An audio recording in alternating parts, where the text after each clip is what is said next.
বন্ধুরা, গত পর্বে বলেছিলাম বিয়েবাড়ি থেকে আসার পথে কাকির জবা ফুল নিয়ে কিভাবে কি করেছিলাম সেই ঘটনার পরের ঘটনা আজকে বলল। ফিরতে অনেক রাত হয়ে যাওয়ার কারণে আজ রাতে আমি ইতি কাকিমাদের বাড়িতেই থাকব। বিয়ে বাড়িতে এত এত যুবতী সুন্দরী মেয়ে মহিলা দেখার পর থেকেই আমার মধ্যে কেমন যেন এক অদ্ভুত সব চিন্তা আসছে। বিয়ে বাড়িতেই সুন্দরী আন্টি আর যুবতী মেয়ে শুধু কল্পনা করেছি, কিন্তু অত লোকের মাঝে সুযোগ পাইনি। কিন্তু আজ আর কোনো মতেই নিজেকে আটকে রাখতে পারছি না। কাকিমার বর দিদি লতিটা আন্টিকে দেখবার পর থেকেই মন তার মাঝে আটকে আছে, তার উপর আবার ফেরার সময় ইতি কাকিমার সাথে যা করলাম তা ভুলতেই পারছি না। একদিকে লতিকা, অন্যদিকে ইতি কাকিমা। হঠাৎ করে পাশের রুমে কাকু কাকিমার কথা শুনতে পেলাম। ঠিক ফিসফিসানি না, একটু জোরেই। কোনো বিষয়ে ওনাদের মধ্যে কথা কাটাকাটি হচ্ছে না তো আগ্রহ হলো আমার। যদিও এক দম্পতির ব্যক্তিগত বিষয় নাক গলানো আমার উচিত না, তবু ওনাদের দরজায় কান পাতলাম। ভেতর থেকে মৃদু স্বরে কথা ভেসে আসছে, মৃদু কিন্তু অস্পষ্ট নয়। শুনলাম কাকু বলছেন আজ নয় লক্ষ্মীটি, আজ খুব টায়ার্ড লাগছে। ইতি কাকিমা রাগত্ব স্বরে, তোমার শুধু ব্যস্ততা আর ক্লান্তি একটা বার আমার কথা ভেবে দেখেছ? শেষ কবে তুমি আমাকে ঠিকমতো সময় দিয়েছ মনে আছে? কাকু বলল আসতে লক্ষ্মীটি পাশের ঘরে জিসান ও শুনে ফেলবে। কাকিমা বলল হ্যাঁ, ওর তো খেয়ে দেয়ে কাজ নেই, আমাদের কথা শুনবার জন্য হাঁ করে বসে আছে, ঘুমিয়ে পড়েছে এতক্ষণে আমি কিছু জানি না। অতীন, আজ তোমাকে করতেই হবে। কাকু বলল আর যদি না ঘুমো, তুমি যেভাবে আওয়াজ করো ও শুনে ফেললে একদম কেলেঙ্কারি হয়ে যাবে। কাকিমা বলল এতে কেলেঙ্কারির কি আছে? ও মনে হয় ছোট শিশু, ও জানে না স্বামী স্ত্রী দরজা বন্ধ করে কি করে। কাকু বলল আজকে রাতটা ধৈর্য ধর লক্ষ্মীটি, কাল যেভাবে বলবে সেভাবে করব। প্রমিস। ইতি বলল না অতীন, আমার এখন লাগবে, এক্ষুনি লাগবে। কাকি বলল আচ্ছা দাঁড়াও, আমি গিয়ে দেখে আসছি জিসান জেগে আছে নাকি ঘুমোচ্ছে। ইতি কাকিমা আমার রুমে আসছেন। আমি ঘুমিয়েছি কিনা সেটা চেক করার জন্য আমি দ্রুত পায়ে দরজা থেকে সরে এলাম। তারপর চটজলদি বিছানায় গিয়ে শুয়ে পড়লাম। পাশে রাখা এক্সট্রা বিছানার চাদর দিয়ে নিজেকে ঢেকে নিলাম, ভাবখানা এমন যেন আমি গভীর ঘুমে আচ্ছন্ন। শুধু চোখ দুইটা মিটমিট করে খুলে রাখলাম। আমার ঘরে আলো নেভানো আর জানলা দিয়ে চাঁদের যে আলো আসছে সেই আলোতে আমার চোখ খোলা না বন্ধ সেটা কাকিমা বুঝতে পারবেন না। লক্ষ্য করলাম কাকিমা দরজায় দাঁড়ালেন। কয়েক মুহূর্তের জন্য আমি নিথরভাবে পড়ে রইলাম। কয়েক সেকেন্ড অপেক্ষা করে উনি নিশ্চিত হলেন যে আমি ঘুমোচ্ছি। তারপর দরজাটা চাপিয়ে উনি রুমে চলে গেলেন। কাকিমা চলে যেতেই আমি আস্তে আস্তে বিছানা থেকে উঠে পড়লাম। তারপর ধীর পায়ে আবার দরজায় কান পাতলাম। অতীন কাকু এবার যেন গর্জন করে উঠলেন, তবে রে, আজ তোকে দেখাচ্ছি। এরপর আমি ওনাদের কথার প্রত্যুত্তর। আর ইতি কাকিমার চিৎকার শুনতে পেলাম, বুঝতে পারলাম ভেতরে কি হচ্ছে। কিন্তু অনেক চেষ্টা করেও দরজায় কোনো ফুটো খুঁজে পেলাম না, তাই ভেতরের কিছুই আর দেখা হলো না। আমার শুধু ধারাভাষ্য শুনতে থাকলাম। বন্ধুরা, তোমরা নিশ্চয় বুঝতে পেরেছ কি হচ্ছে ভেতরে। 5 মিনিট হতে না হতেই হঠাৎ করে কি হলো, ভেতরে রুমের ভেতরের সব সাউন্ড বন্ধ হয়ে গেল। কেন? হুট করেই যেন একদম বিন ড্রপ সাইলেন্স, নিস্তব্ধতা ভেদ করে কাকিমার রাগান্বিত কণ্ঠ ভেসে এলো।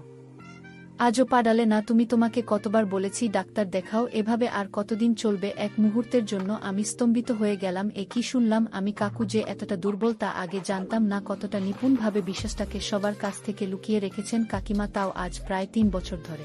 কাকিমা কাকুর দিকে পেছন ফিরে রাগে ফুঁসছিলেন। ওনার দু চোখ বেয়ে জল গড়িয়ে পড়ছিল এভাবে। আর কত টাকা পয়সা, গাড়ি বাড়ির মতন বড় কোনো চাওয়া তো ওনার ছিল না। ওই তো শুধু একটু ভালোবাসা, তাও জুটল না।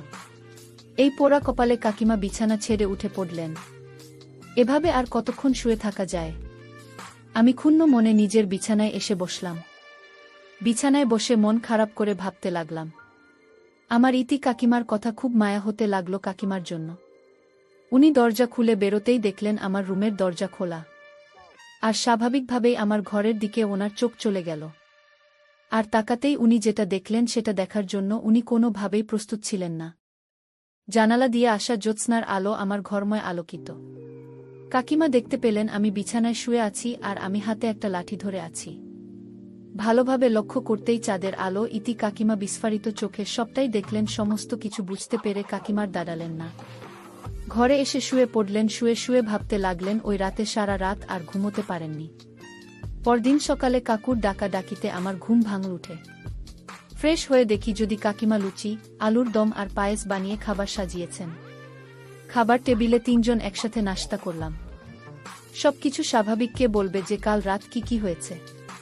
দুপুরবেলা আমাদের ক্লাসের মেসেঞ্জার গ্রুপে একটা ইমার্জেন্সি মেসেজ পেলাম। আগামী পরশু আমাদের ক্যাম্পাসে একটা ইন্টারন্যাশনাল সেমিনারের আয়োজন করা হয়েছে। সেই সেমিনারে উপস্থিত থাকাটা আমাদের কেরিয়ারের জন্য অনেক ফলপ্রসূ হবে।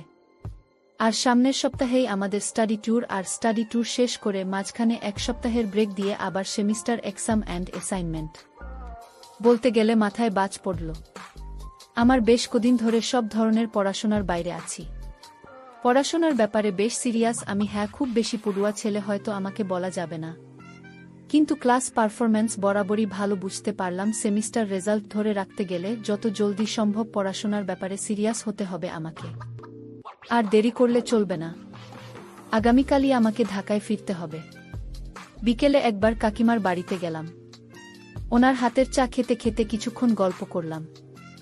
আমার খুব ইচ্ছে করছিল যে ওনাকে পার্সোনাল ব্যাপারে জিজ্ঞেস করি, কিন্তু কিভাবে কথাটা বলব ভেবে পাচ্ছিলাম না। বারবার আটকে যাচ্ছিলাম। কাকিমাকে জানালাম যে কালকেই আমাকে ঢাকায় হবে। দেখলাম কাকিমার মনটা খারাপ হয়ে গেল। উনি বললেন, তুমি এতদিন এখানে ছিলে, ভালো লাগতো জানো, একটা মায়া পড়ে গিয়েছিল। যাই হোক, পড়াশোনা হলো, সবার আগে ওখানে গিয়ে মন দিয়ে পড়াশোনা করবে, শরীরের যত্ন নেবে, আর সময় পেলে অবশ্যই বেড়াতে এসো, কেমন? আমি বললাম, হ্যাঁ কাকিমা, অনলাইনে তো কথা হবেই। আমি এক্সাম শেষ করে আবার ঘুরতে আসব। সেবার ফেরার সময় আমার সাথে করে আপনাকে আমাদের বাড়িতে নিয়ে যাব, আপনি মানা করতে পারবেন না। কিন্তু কাকিমা হাসলেন। বুঝলাম সে হাসিতে আনন্দের চাইতে মন ভারাপের পরিমাণটাই যেন বেশি। সেদিন রাতের কথা, ঘড়িতে তখন প্রায় 11টা। সকালে উঠ বলে আজ আগেভাগে শুয়ে পড়েছি। ঘুম আসতে যাতে ব্যাঘাত না ঘটে সেজন্য মোবাইলটাও দূরে সরিয়ে রেখেছি, কিন্তু কোনো মতেই চোখে ঘুম আসছে না। মোবাইলটা হাতে নিয়ে দেখলাম 11:30 বাজে। জানালা দিয়ে হঠাৎ খেয়াল করলাম অতীন কাকুকের বাড়ি সদর ফটকের বাতি জ্বলে উঠল। কাকু কাকিমা ঘরে ঢুকল। হ্যাঁ, বিকেলে কাকিমা বলছিলেন আজ কাকুর এক কলিগের বাসায় ওনাদের রাতের খাবারের দাওয়াত। আমি চুপচাপ শুয়ে জানালার ফাঁক দিয়ে যতটুকু দেখা যায় দেখতে লাগলাম। কাকিমার পরনে গাঢ় ম্যাজেন্টা রঙের কাতান সিল্কের শাড়ি আর কালো ব্লাউজ। কাকিমাকে খুব বেশি সুন্দর দেখাচ্ছিল এই কালারে। দেখলাম কাকিমা বেডরুমের পাশের ঘরটাতে ঢুকলেন। মানে আমি কাল রাতে যে ঘরে ছিলাম আর কি, ওই ঘরটা আমার জানালা দিয়ে স্পষ্ট দেখা যায়। ঘরের বাতি জ্বলে উঠল। আমিও বাইনোকুল একটা হাতে নিয়ে জানা লাগিয়ে দাঁড়ালাম। আমার দিকে পেছন ঘুরতেই কাকিমাকে চোখে পড়ল। আমি আর চোখ ফেরাতে পারলাম না। কাকিমা এবার লাইটটা অফ করে দিল। আর একটুক্ষণ লাইটটা জ্বালিয়ে রাখলে কি এমন ক্ষতি হতো? এই ঘরে লাইট বন্ধ হয়ে যেতেই শোবার ঘরে লাইটটা একবার জ্বলে উঠল। তারপর ওটা আবার নিভে গেল। বুঝতে আর বাকি রইল না কাকু আর কাকিমার মধ্যে আবার কিছু একটা হবে। সেই রাতের কথা মনে পড়ে গেল আমার। মিনিট কয়েক পরেই আবার বেডরুমের লাইট জ্বলে উঠল। কয়েক সেকেন্ড জ্বলে থেকে আবার নিভে গেল। এবারে আবার পাশের ঘরটায় আলো জ্বলে উঠল। কাকিমার হাতে কালচে বেগুনি রঙের কিছু। বাইনোকুলারে ভালো মতন চোখ লাগিয়ে দেখলাম কাকিমার হাতে একটা বেগুন। বুঝতে পারলাম কাকিমা একা একা রান্না করবেন। কাকু তো কিছু পারে না, তাই কাকিমা একাই যা করার করবেন। প্রথমে বেগুনটাকে ধুয়ে রান্না শুরু করলেন। 20 মিনিটের মতো রান্না করে কাকিমা ক্লান্ত হয়ে গেলেন। বন্ধুরা, তোমরা নিশ্চয়ই বুঝতে পেরেছ কি বুঝিয়েছি। পরের দিন আমি ঢাকায় ব্যাক করবার পর থেকেই ইতি কাকিমার মন খারাপ। সবসময় কেমন যেন একটা বিষণ্ণতায় থাকেন। মন মেজাজও থাকে রুক্ষ। মানসিক দোলাচলে দিন কাটতে থাকে ইতি কাকিমার। এর মাঝে প্রায় 1.5 মাস কেটে গেছে। আমি পরীক্ষার চাপে এত বেশি ব্যস্ত ছিলাম যে বাকি সবকিছু যেন এক প্রকার ভুলতে বসেছিলাম। মাঝে মধ্যে কাকিমার সাথে অনলাইনে কথাবার্তা হলেও সেটা আর গভীর দেখে এগোয়নি। মাস 1.5 পরে আমি একেবারে ফ্রি হয়ে গেলাম। ভাবলাম এই তো সুযোগ, আবার গ্রামের বাড়ি যাওয়া যাক। আর এবার কাকিমার সাথে রান্না করেই ঢাকায় ফিরব। তার আগে নয়। অবধু আম্মু আপু সবাই নিজেদের কাজে ব্যস্ত থাকায় আমি একাই গ্রামের বাড়ি যাব বলে ঠিক করলাম। কিন্তু আমি যে গ্রামে যাচ্ছি সেটা ইতি কাকিমাকে জানালাম না। দিন 3 পর ভোরের ট্রেনে রওনা হলাম। গ্রামের বাড়িতে পৌঁছাতে দুপুর পেরিয়ে গেল। আমি বাসায় ঢুকে ব্যাগপত্র রেখে অতীন কাকুর বাড়ির দিকে পা বাড়ালাম। কাকিমাকে সারপ্রাইজ দিব বলে। কাকিমাদের বাড়িতে এসে দেখি বাড়ির মেন গেট লক করা। কি ব্যাপার, উনারা কেউ বাড়িতে নেই নাকি? সচরাচর মেন গেট তো কখনো লক করে রাখতে দেখিনি। বাইরে থেকেও তো তালা দেওয়া নেই, ভেতর থেকে সিটকিনি লাগানো। তার মানে বাড়িতে লোক আছে নিশ্চয়ই। আমি চাইলে কাকিমাকে কল দিয়ে বলতে পারতাম যে, কাকিমা আমি এসেছি, দরজাটা খোলো, কিন্তু না, আমি সেটা করব না। আমার মাথায় যে তখন সারপ্রাইজ দেওয়ার ভূত চেপে বসেছে। ওনাদের বাড়ির প্রাচীরের পাশেই একটা আম গাছ। প্রাচীর খুব একটা উঁচু নয়, আম গাছের উপর 2-3টা পা দিয়ে অনায়াসেই প্রাচীর টপকানো যায়। গাছে কয়েকটা পা রেখে প্রাচীরের সমুচ্চতায় উঠে গেলাম। তারপর প্রাচীরে দাঁড়িয়ে মারলাম এক লাফ আর বিজনী যোদ্ধার মতন ঢুকে পড়লাম। ওদের বাড়িতে বাড়ির উঠোনে ভেজা কাপড় মেলে দেওয়া আছে, কিন্তু বারান্দার গ্রিল লাগানো, ঘরে দৌড় লাগানো। এতক্ষণ ধরে সারপ্রাইজ দেওয়ার যে উত্তেজনা আমার মধ্যে কাজ করছিল, তাতে এবার ভাটা পড়ে গেল। তবে কি কাকিমা ঘুমাচ্ছে নাকি পরে আসব? হঠাৎ ঘরের ভেতর থেকে হালকা চিৎকারের মতো আওয়াজ শুনতে পেলাম। কিসের আওয়াজ সেটা জানবার জন্য আমার ভীষণ আগ্রহ হলো, কিন্তু বারান্দার গ্রিল লাগানো থাকায় এদিক দিয়ে এগোবার কোনো উপায় ছিল না। হঠাৎ মনে পড়ল বাড়ির পিছন দিকটায় তো একটা জানালা আছে, একবার ওদিক দিয়ে ট্রাই করলে কেমন হয়। যেই ভাবা সেই কাজ, কাঁধের ব্যাগটা ওখানেই নামিয়ে রেখে ছুটলাম। বাড়ির পেছন অংশে সৌভাগ্যবশত পেছনের জানালাটা হালকা ভেজানো ছিল। জানালার কাছে যেতেই ভেতর থেকে মৃদু গুঞ্জন আর চিৎকার শুনতে পেলাম। আমার এই ছোট্ট মনে বুঝতে আর বাকি রইল না ভেতরে কি চলছে এই ভরা দিন দুপুরের সদর। দরজা আটকিয়ে কাকু আর কাকিমা রান্না করছে। বিছানাটা জানালা থেকে দূরে হওয়ায় ওনারা টেরও পাবেন না যে কেউ এভাবে লুকিয়ে লুকিয়ে ওনাদের রান্না করা দেখছে, অথচ আমি স্পষ্ট সবটা দেখতে পাব।